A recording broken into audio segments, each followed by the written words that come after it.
Chia ಬೆಳೆದಂತ ರೈತರಿಗೂ ಕೂಡ ಇದೀಗ ಗಲ್ಫ್ ಯುದ್ಧದ ಬಿಸಿ ತಟ್ಟಿದೆ. ನೋಡಿ, ಪ್ರತಿ ಕ್ವಿಂಟಾಲ್ಗೆ ಚಿಯಾ 22,000ಕ್ಕೆ ಮಾರಾಟವಾಗ್ತಾ ಇತ್ತು. ಈಗ 12,000ಕ್ಕೆ ಮಾರಾಟವಾಗ್ತಾ ಇದೆ. ಹೀಗಾಗಿ ಒಂದು ರೀತಿಯಾಗಿ ವ್ಯಾಪಾರ ಕುಸಿತವನ್ನ ಕಂಡಿದೆ. ಈ ಕುರಿತಾಗಿ ಒಂದು ಪ್ರತ್ಯಕ್ಷ ವರದಿ ಇದೆ, ನೋಡ್ಕೊಂಡು ಬನ್ನಿ. ರಣಭೀಕರ ಯುದ್ಧದ ಬಿಸಿ ಇವತ್ತ ಅನ್ನದಾತರಿಗೆ ಭಾರಿ ಪ್ರಮಾಣದಲ್ಲಿ ತಟ್ಟದ ಅಂತ ಹೇಳ್ಬಹುದು. ಈಗಾಗಲೇ ಬೀದರ್ ಜಿಲ್ಲೆಯಲ್ಲಿ ಚಿಯಾ ಬೆಳೆಯನ್ನ ಬೆಳಿತಾರ. ಆ ಚಿಯಾ ಬೆಳೆ ಕೂಡ ಇವತ್ತು ಯುದ್ಧದ ಬಿಸಿ ತಟ್ಟದ ಅಂತ ಹೇಳ್ಬಹುದು. ನೋಡಬಹುದು, ನಾವು ರೈತರು ಹೊಲದಲ್ಲಿದ್ದೀವಿ.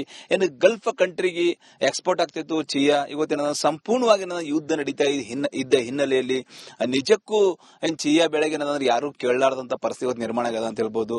ಸಾಕಷ್ಟು ಸೂಕ್ಷ್ಮ ಬೆಳೆ, ಸಾಕಷ್ಟು ಅಂದ್ರೆ ಪ್ರತಿ ಕೆಜಿಗೆ 700 ರೂಪಾಯಿ ಒಂದು ಕೆಜಿ ತಂದು ಆ ರೈತ ಏನದಂದ್ರೆ ಈಗಾಗಲೇ ಚಿಯಾ ಹಾಕಿದಾರ. ನೋಡಬಹುದು ನೀವು, 2.5 ಎಕರೆದಲ್ಲಿ ಚಿಯಾ ಹಾಕಿದಾರ.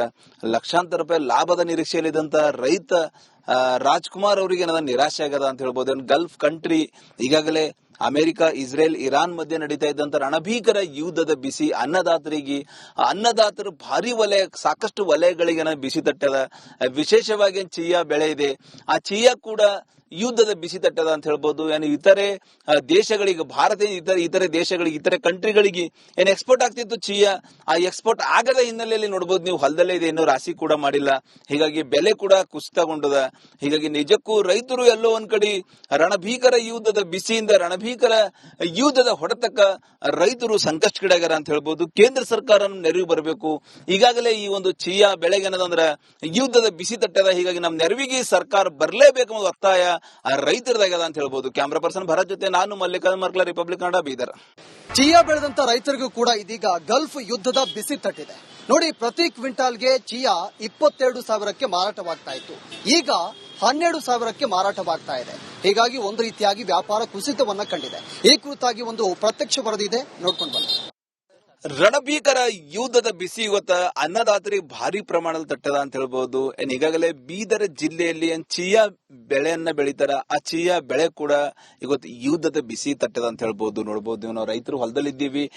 ಗಲ್ಫ್ ಕಂಟ್ರಿಗೆ ಎಕ್ಸ್ಪೋರ್ಟ್ ಆಗ್ತಿತ್ತು ಚಿಯಾ. ಇವತ್ತಿನ ಸಂಪೂರ್ಣವಾಗಿ ಯುದ್ಧ ನಡೀತಾ ಇದ್ದ ಹಿನ್ನೆಲೆಯಲ್ಲಿ ನಿಜಕ್ಕೂ ಚಿಯಾ ಬೆಳೆಗೆ ಯಾರು ಕೇಳಲಾರದಂತ ಪರಿಸ್ಥಿತಿ ಇವತ್ತು ನಿರ್ಮಾಣ ಆಗದ ಅಂತ ಹೇಳ್ಬಹುದು.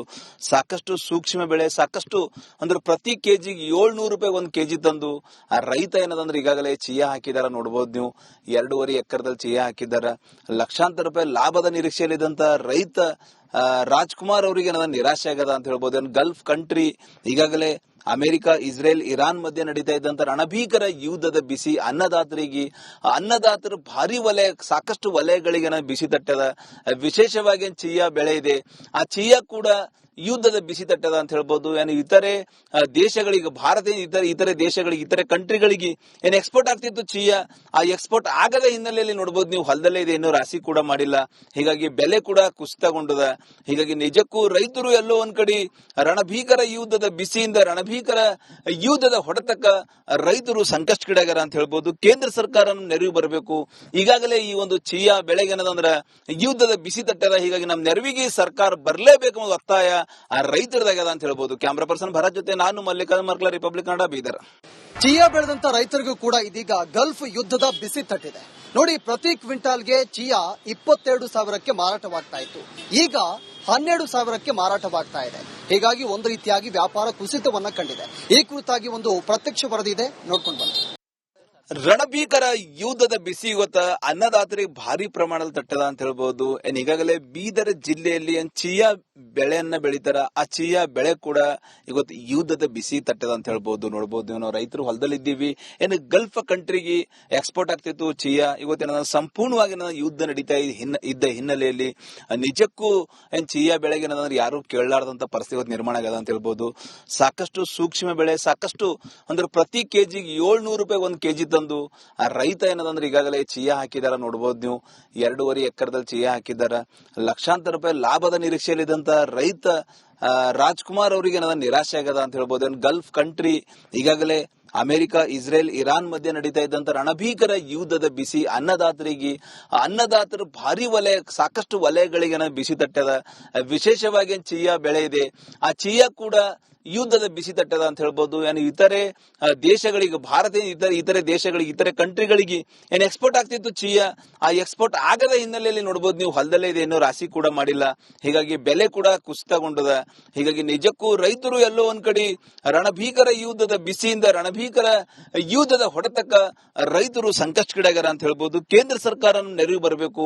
ಈಗಾಗಲೇ ಈ ಒಂದು ಚೀಯಾ ಬೆಳೆಗೆ ಏನದಂದ್ರ ಯುದ್ಧದ ಬಿಸಿ ತಟ್ಟದ. ಹೀಗಾಗಿ ನಮ್ಮ ನೆರವಿಗೆ ಸರ್ಕಾರ ಬರಲೇಬೇಕು ಅನ್ನೋ ಒತ್ತಾಯ ಆ ರೈತರದಾಗ್ಯದ ಅಂತ ಹೇಳ್ಬೋದು. ಕ್ಯಾಮ್ರಾ ಪರ್ಸನ್ ಭರತ್ ಜೊತೆ ನಾನು ಮಲ್ಲಿಕಾರ್ಜುನ್ ಮರ್ಕಲ, ರಿಪಬ್ಲಿಕ್ ಕನ್ನಡ, ಬೀದರ್. ಚೀಯಾ ಬೆಳೆದಂತ ರೈತರಿಗೂ ಕೂಡ ಇದೀಗ ಗಲ್ಫ್ ಯುದ್ಧದ ಬಿಸಿ ತಟ್ಟಿದೆ. ನೋಡಿ, ಪ್ರತಿ ಕ್ವಿಂಟಾಲ್ಗೆ ಚೀಯಾ 22,000ಕ್ಕೆ ಮಾರಾಟವಾಗ್ತಾ ಇತ್ತು.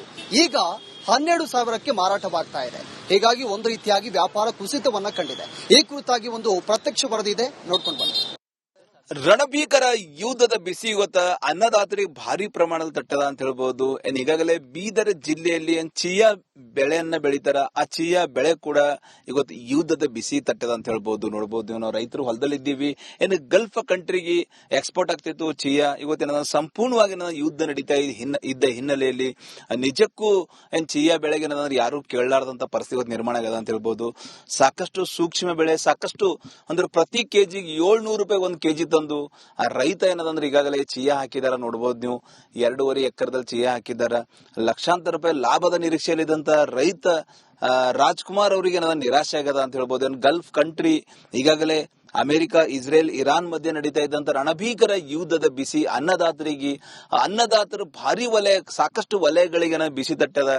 ವಿಶೇಷವಾಗಿ ಚೀಯಾ ಬೆಳೆ ಇದೆ, ಆ ಚೀಯಾ ಕೂಡ ಯುದ್ಧದ ಬಿಸಿ ತಟ್ಟದ ಅಂತ ಹೇಳ್ಬೋದು. ಏನು ಇತರೆ ದೇಶಗಳಿಗೆ ಭಾರತ ಇತರೆ ದೇಶಗಳಿಗೆ ಇತರೆ ಕಂಟ್ರಿಗಳಿಗೆ ಏನು ಎಕ್ಸ್ಪೋರ್ಟ್ ಆಗ್ತಿತ್ತು ಚೀಯಾ, ಆ ಎಕ್ಸ್ಪೋರ್ಟ್ ಆಗದ ಹಿನ್ನೆಲೆಯಲ್ಲಿ ನೋಡಬಹುದು ನೀವು ಹೊಲದಲ್ಲೇ ಇದೆ, ಇನ್ನೂ ರಾಶಿ ಕೂಡ ಮಾಡಿಲ್ಲ. ಹೀಗಾಗಿ ಬೆಲೆ ಕೂಡ ಕುಸಿತಗೊಂಡದ. ಹೀಗಾಗಿ ನಿಜಕ್ಕೂ ರೈತರು ಎಲ್ಲೋ ಒಂದ್ ಕಡೆ ರಣಭೀಕರ ಯುದ್ಧದ ಬಿಸಿಯಿಂದ ರಣಭೀಕರ ಯುದ್ಧದ ಹೊಡೆತಕ್ಕ ರೈತರು ಸಂಕಷ್ಟಕ್ಕೀಡಾಗ್ಯಾರ ಅಂತ ಹೇಳ್ಬೋದು. ಕೇಂದ್ರ ಸರ್ಕಾರ ನೆರವು ಬರಬೇಕು. ಈಗಾಗಲೇ ಈ ಒಂದು ಚೀಯಾ ಬೆಳೆಗೆ ಏನದಂದ್ರ ಯುದ್ಧದ ಬಿಸಿ ತಟ್ಟದ. ಹೀಗಾಗಿ ನಮ್ಮ ನೆರವಿಗೆ ಸರ್ಕಾರ ಬರಲೇಬೇಕು ಅನ್ನೋ ಒತ್ತಾಯ ಆ ರೈತರದಾಗ್ಯದ ಅಂತ ಹೇಳ್ಬೋದು. ಕ್ಯಾಮ್ರಾ ಪರ್ಸನ್ ಭರತ್ ಜೊತೆ ನಾನು ಮಲ್ಲಿಕಾರ್ಜುನ್ ಮರ್ಕಲ, ರಿಪಬ್ಲಿಕ್ ಕನ್ನಡ, ಬೀದರ್. ಚೀಯಾ ಬೆಳೆದಂತ ರೈತರಿಗೂ ಕೂಡ ಇದೀಗ ಗಲ್ಫ್ ಯುದ್ಧದ ಬಿಸಿ ತಟ್ಟಿದೆ. ನೋಡಿ, ಪ್ರತಿ ಕ್ವಿಂಟಾಲ್ಗೆ ಚೀಯಾ 22,000ಕ್ಕೆ ಮಾರಾಟವಾಗ್ತಾ ಇತ್ತು. ಈಗ 12,000ಕ್ಕೆ ಮಾರಾಟವಾಗ್ತಾ ಇದೆ. ಹೀಗಾಗಿ ಒಂದು ರೀತಿಯಾಗಿ ವ್ಯಾಪಾರ ಕುಸಿತವನ್ನ ಕಂಡಿದೆ. ಈ ಕುರಿತಾಗಿ ಒಂದು ಪ್ರತ್ಯಕ್ಷ ವರದಿ ಇದೆ, ನೋಡ್ಕೊಂಡು ಬನ್ನಿ. ರಣಭೀಕರ ಯುದ್ಧದ ಬಿಸಿ ಇವತ್ತ ಅನ್ನದಾತರಿಗೆ ಭಾರಿ ಪ್ರಮಾಣದಲ್ಲಿ ತಟ್ಟದ ಅಂತ ಹೇಳ್ಬಹುದು. ಈಗಾಗಲೇ ಬೀದರ್ ಜಿಲ್ಲೆಯಲ್ಲಿ ಚೀಯಾ ಬೆಳೆಯನ್ನ ಬೆಳಿತಾರ, ಆ ಚೀಯಾ ಬೆಳೆ ಕೂಡ ಇವತ್ತು ಯುದ್ಧದ ಬಿಸಿ ತಟ್ಟದ ಅಂತ ಹೇಳ್ಬಹುದು. ನೋಡಬಹುದು, ನಾವು ರೈತರು ಹೊಲದಲ್ಲಿದ್ದೀವಿ. ಗಲ್ಫ್ ಕಂಟ್ರಿಗೆ ಎಕ್ಸ್ಪೋರ್ಟ್ ಆಗ್ತಿತ್ತು ಚೀಯಾ. ಇವತ್ತಿನ ಸಂಪೂರ್ಣವಾಗಿ ಯುದ್ಧ ನಡೀತಾ ಇದ್ದ ಹಿನ್ನೆಲೆಯಲ್ಲಿ ನಿಜಕ್ಕೂ ಚೀಯಾ ಬೆಳೆಗೆ ಯಾರು ಕೇಳಲಾರದಂತ ಪರಿಸ್ಥಿತಿ ನಿರ್ಮಾಣ ಆಗದ ಅಂತ ಹೇಳ್ಬಹುದು. ಸಾಕಷ್ಟು ಸೂಕ್ಷ್ಮ ಬೆಳೆ, ಸಾಕಷ್ಟು ಅಂದ್ರೆ ಪ್ರತಿ ಕೆಜಿಗೆ 700 ರೂಪಾಯಿ ಒಂದು ಕೆಜಿ ತಂದು ಆ ರೈತ ಏನದಂದ್ರೆ ಈಗಾಗಲೇ ಚೀಯಾ ಹಾಕಿದಾರ. ನೋಡಬಹುದು ನೀವು, 2.5 ಎಕರೆದಲ್ಲಿ ಚೀಯಾ ಹಾಕಿದಾರ. ಲಕ್ಷಾಂತರ ರೂಪಾಯಿ ಲಾಭದ ನಿರೀಕ್ಷೆಯಲ್ಲಿದ್ದಂತ ರೈತ ರಾಜ್ಕುಮಾರ್ ಅವರಿಗೆ ನಿರಾಶೆ ಆಗದ ಅಂತ ಹೇಳ್ಬೋದು. ಗಲ್ಫ್ ಕಂಟ್ರಿ ಈಗಾಗಲೇ ಅಮೆರಿಕ, ಇಸ್ರೇಲ್, ಇರಾನ್ ಮಧ್ಯೆ ನಡೀತಾ ಇದ್ದಂತ ರಣಭೀಕರ ಯುದ್ಧದ ಬಿಸಿ ಅನ್ನದಾತರು ಭಾರಿ ವಲಯ, ಸಾಕಷ್ಟು ವಲಯಗಳಿಗೆ ಬಿಸಿ ತಟ್ಟದ. ವಿಶೇಷವಾಗಿ ಚೀಯಾ ಬೆಳೆ ಇದೆ, ಆ ಚೀಯಾ ಕೂಡ ಯುದ್ಧದ ಬಿಸಿ ತಟ್ಟದ ಅಂತ ಹೇಳ್ಬೋದು. ಏನು ಇತರೆ ದೇಶಗಳಿಗೆ ಭಾರತ ಇತರೆ ದೇಶಗಳಿಗೆ ಇತರೆ ಕಂಟ್ರಿಗಳಿಗೆ ಏನು ಎಕ್ಸ್ಪೋರ್ಟ್ ಆಗ್ತಿತ್ತು ಚೀಯಾ, ಆ ಎಕ್ಸ್ಪೋರ್ಟ್ ಆಗದ ಹಿನ್ನೆಲೆಯಲ್ಲಿ ನೋಡಬಹುದು ನೀವು ಹೊಲದಲ್ಲೇ ಇದೆ, ಇನ್ನೂ ರಾಶಿ ಕೂಡ ಮಾಡಿಲ್ಲ. ಹೀಗಾಗಿ ಬೆಲೆ ಕೂಡ ಕುಸಿತಗೊಂಡದ. ಹೀಗಾಗಿ ನಿಜಕ್ಕೂ ರೈತರು ಎಲ್ಲೋ ಒಂದ್ ಕಡೆ ರಣಭೀಕರ ಯುದ್ಧದ ಬಿಸಿಯಿಂದ ರಣಭೀಕರ ಯುದ್ಧದ ಹೊಡೆತಕ್ಕ ರೈತರು ಸಂಕಷ್ಟಕ್ಕೀಡಾಗ್ಯಾರ ಅಂತ ಹೇಳ್ಬೋದು. ಕೇಂದ್ರ ಸರ್ಕಾರ ನೆರವು ಬರಬೇಕು.